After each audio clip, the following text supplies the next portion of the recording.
আমি কিন্তু মাত্র ৩,০০০ টাকার চাকরি করতাম। বা আমার বাবার একটা বাইক ছিল, বাইকটা হচ্ছে 18 বাইক, টায়ান। এত ঝাংড়ি বাইক আমি জন্মেও দেখি নাই। স্টার্ট দিয়ে এখান থেকে যাই 1 কিলো গিয়ে আবার বন্ধ হয়ে যায়, ওখানে গিয়ে আবার এমনে ঝুঁকাই, তেল আছে তাও চলে না। তবুও কোন মতে ঠেলে ঠুলে চালাইছি কয়েক মাস যাবো। আচ্ছা, একটা পর্যায়ে গিয়ে এমন একটা অবস্থা হলো আমার পকেটের, যে তেল যে ভরবো বাইকে ওই টাকা আমার পকেটে নাই। তা আব্বাকে বললাম, আব্বা मैं माफी भी मांगता हूँ, দোয়া भी मांगता हूँ, আমার দ্বারা এই বাইক আর চলবে না, তোমার বাইক তুমিই রাখো। তা আব্বা বললো, কি করবো বাইকটা, আমার পায়ে তো ব্যথা, আমি তো হার্টের রোগী, এটা কি সেল করে দিব? বললাম বিক্রি করে দাও, আমি এটা বিক্রি করে সাইকেল কিনবো, সাইকেলের চাইতে ভালো হবে আমার জন্য। তো যাই হোক, বাইকটা বিক্রি করব ভাব, মানে এটা এইভাবে কখনো আমি আগে কোনো মাহফিলে বলি নাই, এতটা ব্যাখ্যা দিয়ে বলি নাই, আজকে বলছি বাইকটা বিক্রি করে দিব অভাবের জন্য। বাট বিশ্বাস করেন সেই সময়টা প্রতিদিন তাহাজ্জুদ পড়তাম, প্রতিদিন আল্লাহকে বলতাম যে আল্লাহ তুমি আমাকে কবুল করো, আমার চেষ্টা কবুল করো। আর আমি দুইজনের ওয়াজ খুব বেশি শুনতাম, এক আজহারির ওয়াজ শুনতাম খুব বেশি, আর একজন আমি আল্লামা দেলোয়ার হোসেন সাঈদীর ওয়াজ খুব বেশি শুনতাম সেই সময়ের কথা। It has been 3 years or maybe 4 years back, 3 বা 4 বছর আগের কথা। তো হঠাৎ করে আমি একদিন জুমার খুতবা দিলাম, আমি আবার বলছি এই কথা কিন্তু আমি কখনো কোথাও আপনারা শোনেন নাই, আমি আজকেই বলছি। তো জুমার খুতবা দিলাম, আমি প্রায় 1 বছর যাবৎ জুমার খুতবা দেই, ভিডিও আপলোড হয়, কিন্তু কখনো কোনো রেসপন্স আসে না, আই মিন কেউ দেখে না ভিডিও। এই 10টা-20টা লাইক পড়ে, 2-1জন কমেন্ট করে, মাশাআল্লাহ, আমি তাতেই খুশি, আলহামদুলিল্লাহ, 2-1জন দেখলে আমার জন্য এনাফ বা আমার খুশি কারণ হয়ে যাবে। তো আমার মনে আছে হঠাৎ করে একটা ভিডিও আপলোড হলো আমাকে নিয়ে, মাশাআল্লাহ, ভিডিওর টপিক খুব ভালো ছিল, লাখ লাখ রিচ হয়ে গেল, একদিনেই মনে করেন যে 10-20 লাখ মানুষ দেখে ফেললো সেই ওয়াজটা। পরে মিডিয়ার থেকে আমাকে কল দেওয়া হলো যে আপনি জুমা পড়ান কোথায়, আমরা আপনার ভিডিও রেকর্ড করব। তো অনেক বড় একটা মিডিয়া আমাকে বললো যে আপনার ভিডিও একটা আপলোড দিব, আপনি ইনশাআল্লাহ অনেক দূর যাবেন, আপনার জন্য অনেক বেশি কাজ আসবে, আপনি কাজ করতে পারবেন আপনার দাওয়াতি ফিল্ডে। তো একটা মাহফিল করলাম, মাহফিলটা ছিল পাবনায়। মাহফিল ছিল কোথায়? পাবনায়। তো পাবনায় গেলাম, আমি হলাম 3 নাম্বার বক্তা, দ্বিতীয় বক্তা না, 3 নাম্বার। তো আমাকে যখন ওয়াজে দেওয়া হলো, দ্বিতীয় বক্তা খুবই রাগ, আমার টাইমটা তাকে কেন দেওয়া হচ্ছে, ও কিন্তু দিয়ে কাজ হবে না, ওকে নামা, দেখি দিয়ে কাজ হবে না। এটা 3 বছর আগের কথা, বেশি না, 3 বা 4 বছর আগের কথা। তো আমি ওয়াজ শুরু করলাম, কি বলবো, নিজের কথা বলছি না, বা এটা আল্লাহর রহমত বলছি বলতে পারেন। আমি আধা ঘন্টা ওয়াজ করেছি, প্রত্যেকটা যুবক, আমি নেমে গেছি ওরা উঠে গেছে, মানে এই হুজুরকে আমরা ছাড়বো না, নেমে গেলাম।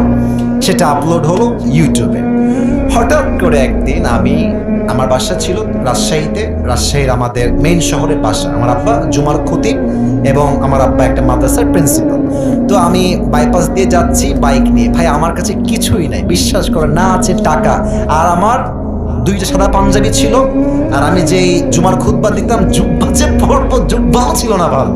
আমার বন্ধু থেকে জুব্বা ধার নিয়ে আসতাম, যে বন্ধু দে, জুব্বাটা পরে মাহফিল করব বা একটু দোয়া করব, এই ওয়াজ হবে, আবার তোকে জুব্বা দিয়ে যাব। তো আমি এই অবস্থায় মাহফিলের জন্য বা রাস্তা দিয়ে হাঁটতেছি। তো হঠাৎ করে আমার কাছে একটা কল আসলো, বললো আপনি কি আবরারুল হক আসিফ বলছেন? এটা অনেক আগের কথা, আমার ক্যারিয়ার কিন্তু শুরু হয় না। বললাম জি ভাইয়া, আমি আবরারুল হক আসিফ বলছি, আপনি কে? তো বললো যে আমি অমুক জেলার থেকে বলছি, আপনার একটা মাহফিলের ডেট লাগবে। শুনে কলিজায় এত শান্তি লাগলো যে আলহামদুলিল্লাহ, আল্লাহ হয়তো আমার রাস্তা খুলতেছে, এই তো রাস্তা আমার খুলে যাচ্ছে। তা আমি একটু ভাব নিলাম, আমার কিন্তু ডেট মেট কিছুই নাই। বললাম ও আচ্ছা, ডেট নিবেন কবে, আমাকে তো দেখতে হবে ভাই। তো বলছে যে ভাই ডেটটা আমরা 2 মাস পরে নিব, যদি আপনি ডেট দেন তাহলে আমরা। ও তো ভাবছে মাশাআল্লাহ, মিলিয়ন ভিউ, এ তো অনেক বড় বক্তা হবে রে ভাই। তো আমি একটু ভাবতাম, নিয়ে বললাম ঠিক আছে, আমি ডায়েরি দেখে আপনাকে বলছি। আমার ডায়েরিতে কোনো ডেটই নাই। তো যাই হোক, পরে সে বললো যে ভাই ডেট কি আছে, ডেট কি হবে? আমি নিজেই, আমার তো ডেট লাগবে রে ভাই। আমি কল দিয়ে বললাম ভাই হ্যাঁ অমুক তারিখের ডেট হতে পারে, আপনি কি ডেটটা নেবেন? তো বলছে অবশ্যই নিব। তো বলছে যে ভাই আপনার হাদিয়া কত? আমি তো জীবনে হাদিয়াই নিই না, হাদিয়া কত বলবো। এখন বলছি যে ভাইয়া হাদিয়া আসলে বলা যাবে না, আপনি বলেন যে আপনি আমাকে কত দিবেন। তো আমার বেতন কিন্তু ভাই মাত্র 3,000 টাকা, এবং 3,000 টাকা এত কম আমার জন্য, বাইকের তেল ভরতে আমার 3,000 টাকা শেষ হয়ে যায়, খাবো কি আর পরবো কি। তো আমার ভাই বলছে যে আপনি একটু বললে আমার জন্য খুব ভালো হয়। তো আমি বললাম যে আপনাদের গত বছরে কে আসছিল? বলছে অমুক একজন বক্তা আসলো, কয় টাকা দিয়েছেন? বলছে 20,000 টাকা দিয়েছি। মনে বলছি 20,000 টাকা, আর ওকে বলছি ভাই এটা কোনো টাকা হইল? আচ্ছা যাই হোক, অনেক কথাবার্তা বলে সে বললো ঠিক আছে আপনাকে আমরা 25,000 টাকা দিব, গাড়ি ভাড়া সব কিছু মিলিয়ে, খাওয়া দাওয়া মিলিয়ে, থাকা সহ 25,000 টাকা আমি আপনাকে দিব। তো বললাম দিব বললেই তো হবে না ভাইজান, আপনাকে তাকে অ্যাডভান্স করতে হবে, না আমি প্রোগ্রামটা কনফার্ম মনে করব কেমন করে? তো বলছে ঠিক আছে ভাই, আপনি আপনার নাম্বারটা আমাকে দেন, আমি আপনাকে 5,000 টাকা অ্যাডভান্স করছি। আমি বললাম ইয়ার ইয়ে তো মেরি রাস্তা খুল গিয়া মাশাআল্লাহ।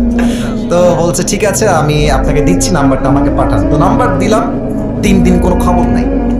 মনটা আবার খারাপ, জানলাম ডেটটা কি তাহলে পাবোই না। তো 3 দিন পরে আবার আমার ভাই কল দিয়ে বলছে প্রিয় ভাই আপনাকে তো আমি টাকা দিব, বাট আমি টাকা তুলতে পারি নাই এলাকার থেকে, তাই টাকাটা দিতে পারি নাই। তো মাশাআল্লাহ সবাই আমাকে টাকা দিয়ে দিয়েছে, আপনার নাম্বারে আমি এখনই টাকা পাঠাচ্ছি। তো আমাকে ওই প্রথম মাহফিলের জন্য 5,000 টাকা অ্যাডভান্স দেওয়া এবং 5,000 টাকায় আমি আমার আব্বা আম্মাকে দিয়ে দিয়েছি। জানো তোমরা নাও, বিশ্বাস করেন ওই যে আমার জার্নি শুরু হলো। আল্লাহু আকবার, কি বলবো, এখন এমন একটা দিন নাই যেই দিন শত শত কল আসে না। আসিফ হুজুরকে লাগবে আপনাদের কি, আমাকে বলে 3 লাখ নিবেন, 2 লাখ নিবেন, 1.5 লাখ নিবেন, কত খালি বলেন না আপনাকে আমরা চাই। আপনি বলবেন হুজুর আপনি এত লম্বা স্টোরি কেন বললেন? 1 ঈমান, 2 হচ্ছে তাকওয়া। এই 2টা থাকলে বান্দার সফলতাকে আটকায় রাখতে পারে না, ঠিক কিনা বলে? ওয়ারযুকুহু মিন হাইথু লা ইয়াহতাসিব, তোমার রিজিক আমি এমন জায়গার থেকে দিব তুমি কখনো কল্পনাই করতে পারবে না। আল্লাহু আকবার।